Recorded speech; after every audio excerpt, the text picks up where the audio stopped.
I have been a fan of Trent Reznor and Nine Inch Nails since the very beginning. I distinctly remember them breaking onto the alternative scene and making a splash and really changing how creative an artist could get in the mainstream. I've got an extensive collection of Nine Inch Nails LPs. I will show them to you on this episode of Talking About Records.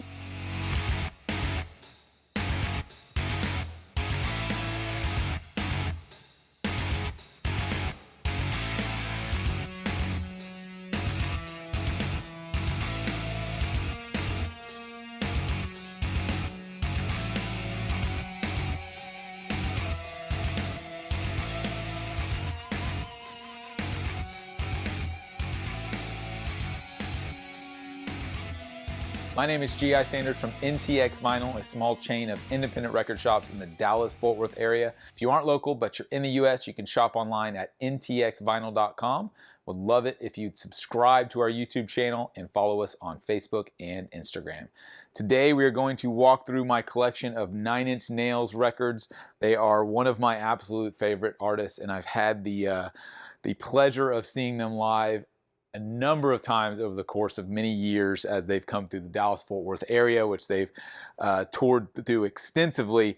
I'm going to start back at the very beginning with Pretty Hate Machine, which is when they broke onto the scene in 1989, and go all the way through chronologically through most of their studio albums and some kind of interesting live and bootleg stuff I've got. So we will start at the beginning with Pretty Hate Machine. Trent Reznor and Nine Inch Nails were certainly not the first to take the industrial and electronic influence and merge them with heavy guitars and loud drums.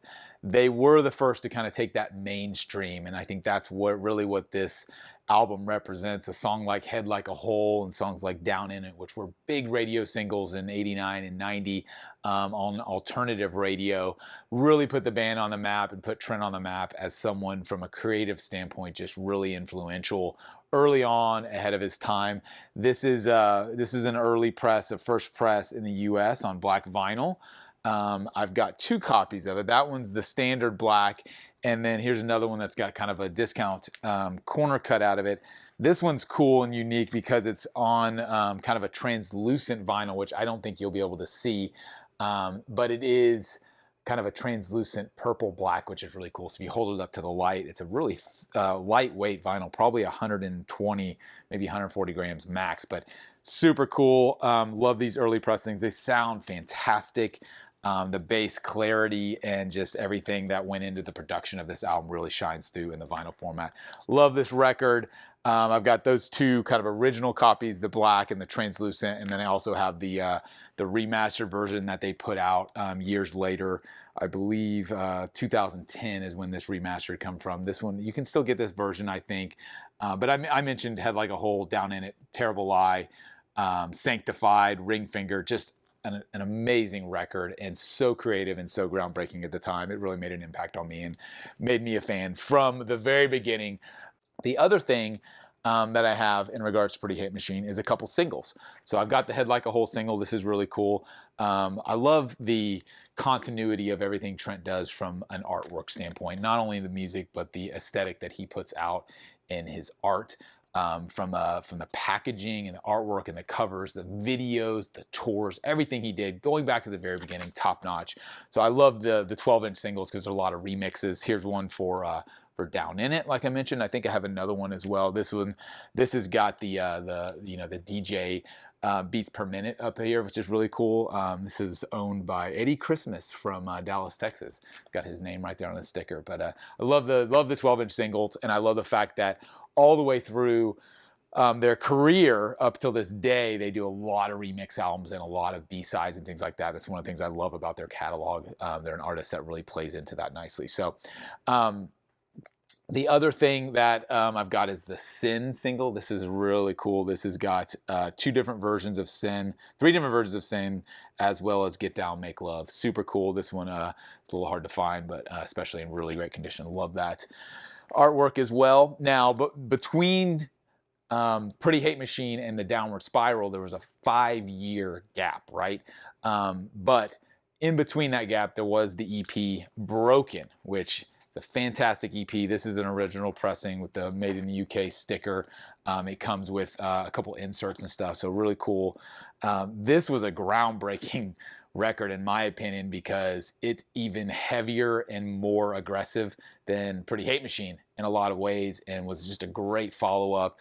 I've got, I think, 2 different copies. Yes, I've got that original and I've got the remastered version of this as well. It comes with a bonus 7-inch single, which is really cool, featuring a couple of kind of B-side tracks. The main track off of Broken was Happiness and Slavery. And Wish, also a great song, Gave Up. These are all tracks that to this day the band still plays live in their set. So just really key parts of their career going back to the very beginning. One record that I don't have, which I would love to own one day, is the Fixed EP, which is the remixes from the Broken sessions. It's the same artwork, but it's blue and white, as opposed to kind of the orange and white vibe. So I'm always on the lookout for Fixed. I don't have that one in my collection. So you had Pretty Hate Machine, then you have Broken, Fixed, and then in 1994, Trent comes out with The Downward Spiral. This is an album that amongst, you know, early 90s records, mid 90s records, and especially even if you go to that year 94, it was an incredible time for creative output in the alternative rock scene. I could name a laundry list of artists that were hitting on the charts around this same time. This record in particular, I think, stands alone. I think Siamese Dream by Smashing Pumpkins would be one of the only albums I can think of that was this original and this game-changing in regards to an artist's career and just putting them on the map. Don't get me wrong, I love Pretty Hate Machine and I love Broken as well. But when The Downward Spiral came out, man, did it change the game. It was so much more impactful from a creative standpoint as far as where Trent was coming from. Really raw, the art and the tour that went along with it. I saw him on this tour. Marilyn Manson was opening in Dallas, the Fair Park Coliseum in '94. They played 2 times in that one year, I believe, came through. I remember the first time I saw this record. I remember where I got this record. This is an original press, which for whatever reason, it's a promotional copy. It says for promotional use only. And I believe these are the only copies pressed in 1994, US pressings, promo copies. I walked into a small record store, and I think I had probably, heard March of the Pigs, which was the first single, and that was the first thing to hit MTV, which was big back in 1994, obviously, from The Downward Spiral. So I knew the album was coming. I don't think it was even out yet, or it was just on the cusp of coming out. And I walked into a tiny record store, which is long gone in the Dallas area, and this was playing in the store on the in-store, speakers. And it was playing. It wasn't playing March of the Pigs, which is, I think, the only song I'd heard up to that point. But there was other music playing, and it sounded familiar. It sounded like Nine Inch Nails, but I wasn't sure what it was. I asked the clerk, like, "What is this playing?" He says, "The new Nine Inch Nails." I said, "Are you kidding me? Do you have it?" He literally pulled the copy off the turntable, which was this promotional copy, which I'm holding in my hand, and sold it to me. It's the only time I visited that record store. It was only there. I mean, I don't think it was there for even a year. Went that one time. My mom was shopping at Target, and I walked next door to this little record store, hole in the wall, and found this copy. And I had just started collecting vinyl at that time, and but the fact that it wasn't really out yet, which was amazing. So I was one of the first kids on the block to have Downward Spiral. Of course, I was one of the only kids on the block, if not the only kid on the block at that time, to have a turntable. And so it was really cool to be able to listen to it a little bit early. And to this day, it remains one of my favorite albums of all time, and especially from the 90s. I've got a couple different copies of it. This is the remastered, the definitive remaster of Downward Spiral, which came out in recent years and has been in circulation, and hopefully will get repressed, I would expect, at some point. Incredible sound on the original, the promo, as well as the remaster. Just a really well produced album. And obviously you have the big hits like Closer, which was the big single off of the album. But you got to go deep into these records to really appreciate them, in my opinion. Songs like Mr. Self-Destruct and The Becoming and Big Man with a Gun is fantastic. Reptile, and then of course it closes with Hurt, which is probably the most iconic and famous song of Nine Inch Nails' career, maybe next to Head Like a Hole. So I can't talk enough about the Downward Spiral. Like I mentioned, one of my favorite albums. So absolutely love it. After the Downward Spiral, again, big lull. You had about 5 years before Trent comes back, and he comes back with some, just when you think you couldn't get any darker, he comes back with The Fragile. In my opinion, a very underrated record, and I think that's because you're coming off of Pretty Hate Machine, which was a massive success, Downward Spiral, which was a massive success, and then The Fragile hits, and it's expansive. You know, at the time, a double CD was, seen as a little robust. You had to really trust in your fan base at that point to put out a double album and go out and tour behind it and trust that they're going to be that into your new music. Certainly Trent was.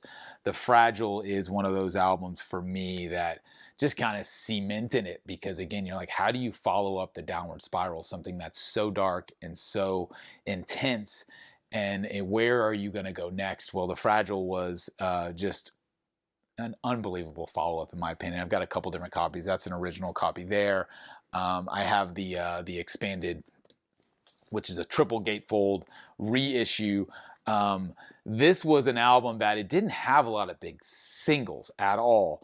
But if you dive into this, and there's a lot to dive into, there is plenty there. And in my opinion, the production and the songwriting and the way this album pulls together thematically, I think it's just as strong as anything in the catalog. I would put it, neck and neck with the Downward Spiral, in my opinion. And I love the whole catalog, but this album, the period of the Downward Spiral and the Fragile, is really, for me, the peak of what Trent has always done. I don't know if I'll ever top that. And really, that's just for me, time and place. I was a kid at the time, so albums that you gravitate towards at that time in your life, they tend to stick with you, and this is certainly one of these, along with the Downward Spiral.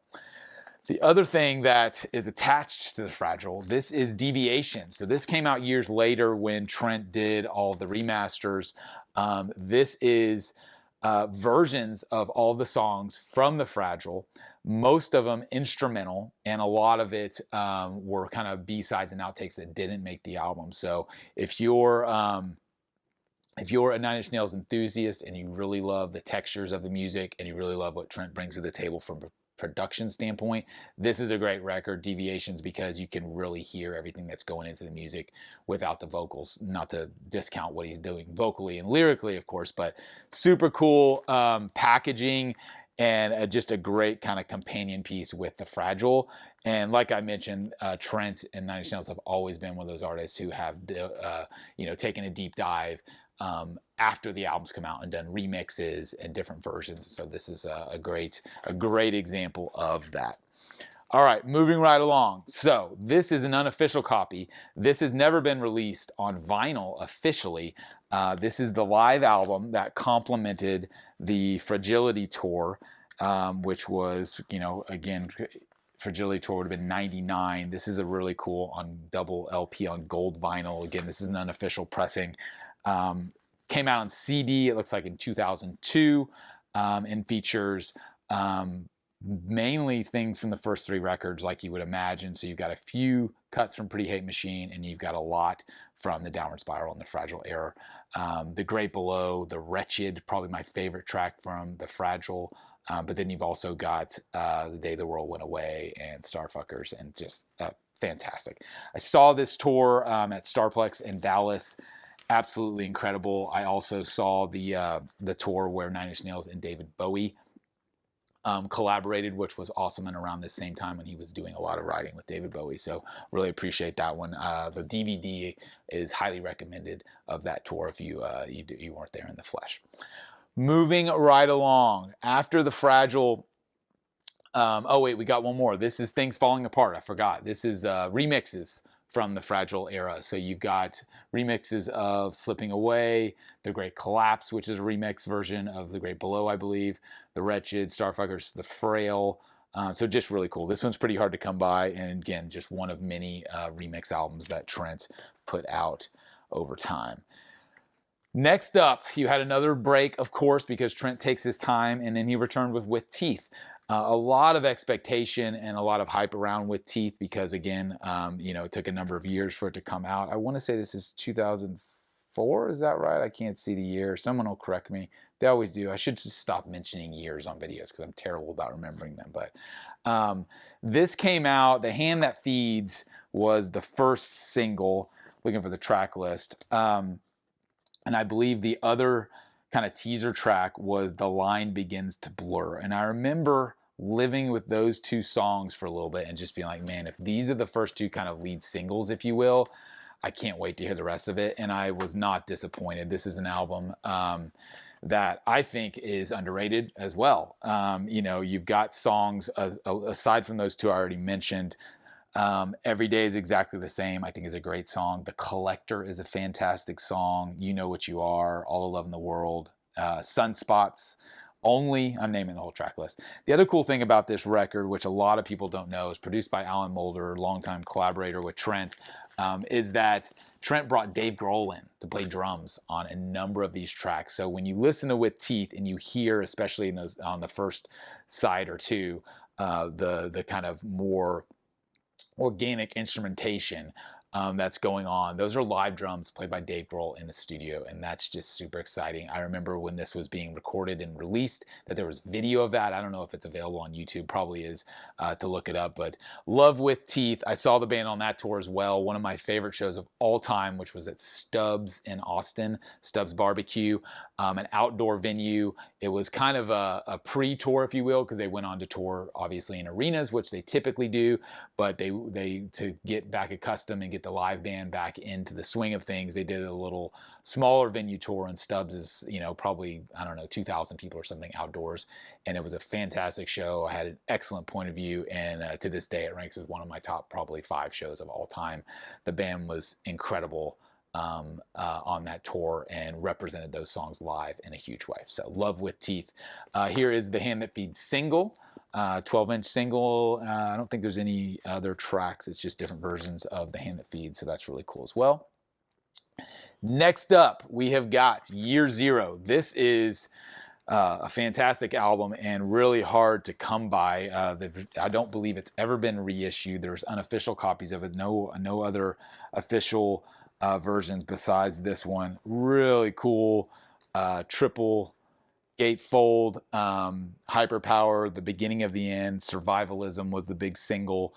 Capital G, I think, was a single as well.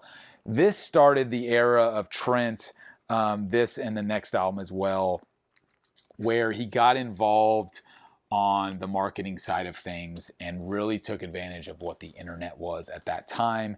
This album and the coinciding tour, which was just incredible, had this entire marketing campaign around it, which basically painted the picture of a dystopian world, which, going through the pandemic in the last couple of years, if you look up his concept for this album, it's eerily familiar. But there was all kinds of Easter eggs on the tour and on the website, and different domains and websites connected, and people had to kind of put together a puzzle to figure out a lot of stuff around this album. It was all a marketing ploy, but it was absolutely genius, and it was super fun.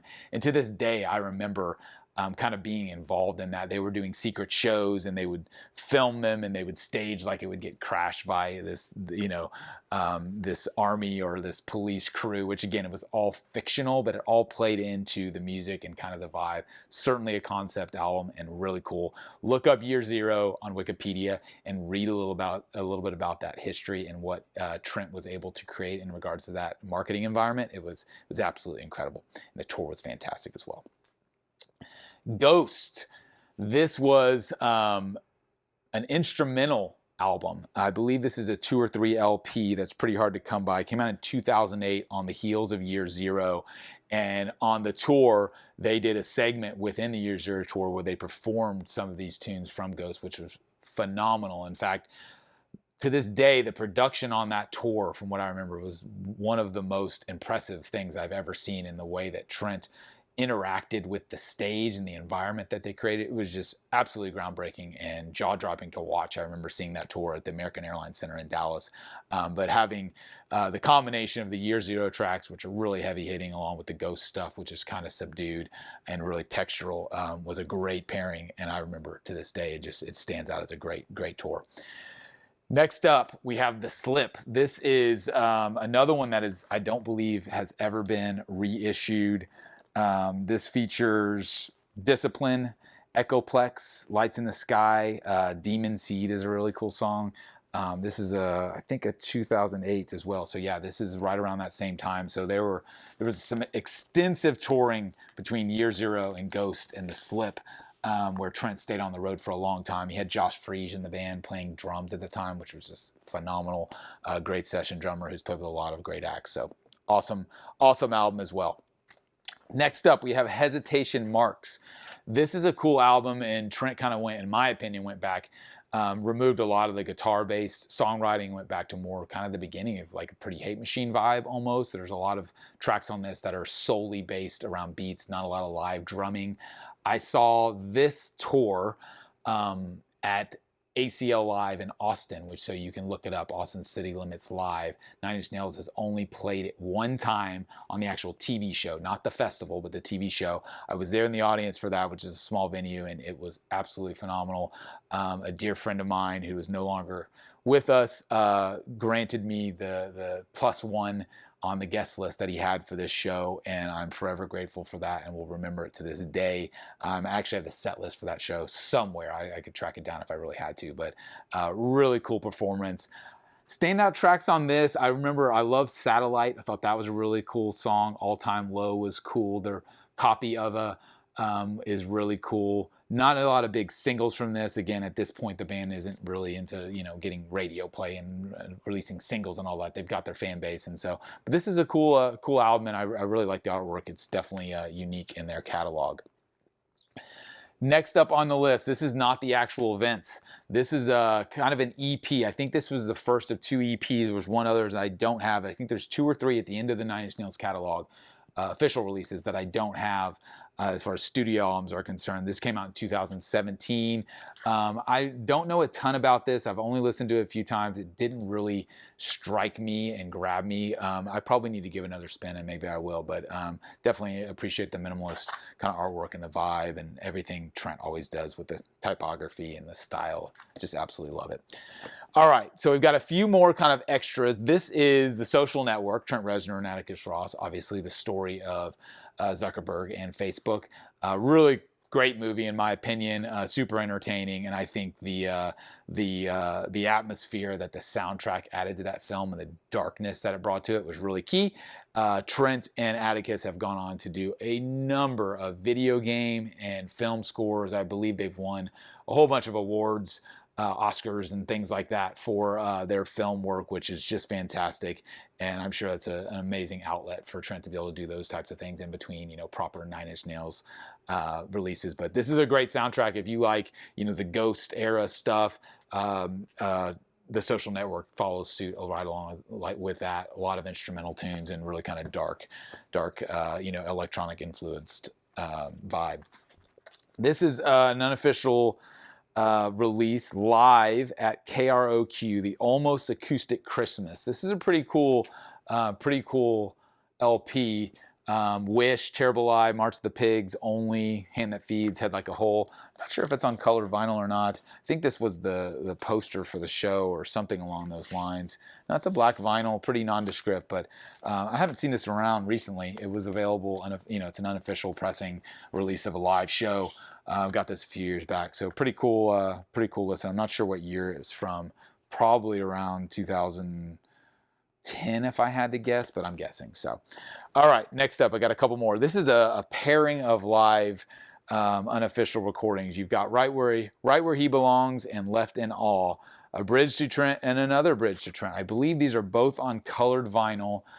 These were recorded at the Bridge School benefit show, which was the event that Neil Young and his wife Peggy put on for many, many years at the Shoreline Amphitheater in Mountain View, California. I've been to that venue one time, unfortunately never to see a Bridge School show. But these are really cool because they're stripped down performances, a lot of piano-based tracks, and you've got stuff like The Frail, Something I Can Never Have, Piggy, The Fragile, Hurt, just kind of going through the different track list. There was two performances. It was October 21st and October 22nd of 2006 is when he performed these. And I believe, like I said, I think they're both on colored vinyl, which are really cool. Pick those up if you can find them. I haven't seen them around in a long time.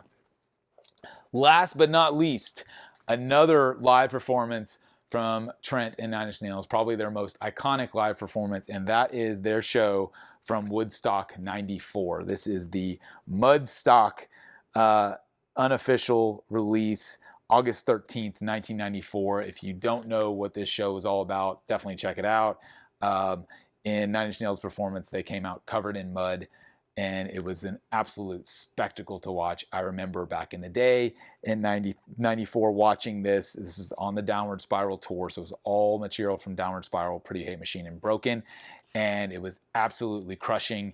It was on pay-per-view. You had to pay, actually pay-per-view to watch the entire concert. I don't think I did the pay-per-view because my parents probably wouldn't have ponied up that money, but being able to catch snippets of it, and then eventually the whole thing came out and you could watch the whole thing. I'm not sure if it's ever been officially released. The sound at the very beginning is pretty rough because they come out just tearing the stage apart, and again, they're covered in mud. It's completely ridiculous to watch in hindsight, but in the time, man, was it cool.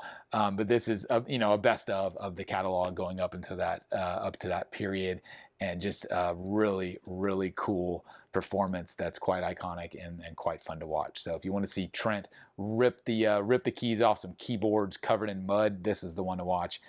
Probably the only time he ever did that covered in mud. Normally he was covered in chalk, which was a whole different story. So there you go. That's my Nine Inch Nails collection. Huge fan to this day. Love what Trent does. Love how much he pours into his art.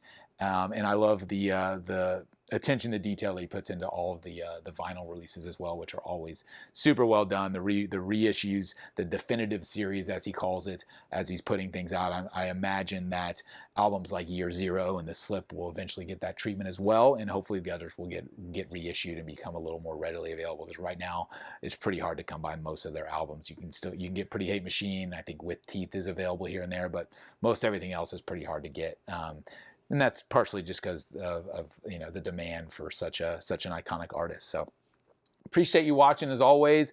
I'm always overjoyed to go through my collection and look at these albums. There's a lot of stuff that I haven't listened to in a long time that I will probably now put into rotation thanks to doing this video. So thanks for watching as always. Stick around the channel. I'll pop some more videos up. And as always, thanks for the support of the channel. We will see you again next time on Talking About Records.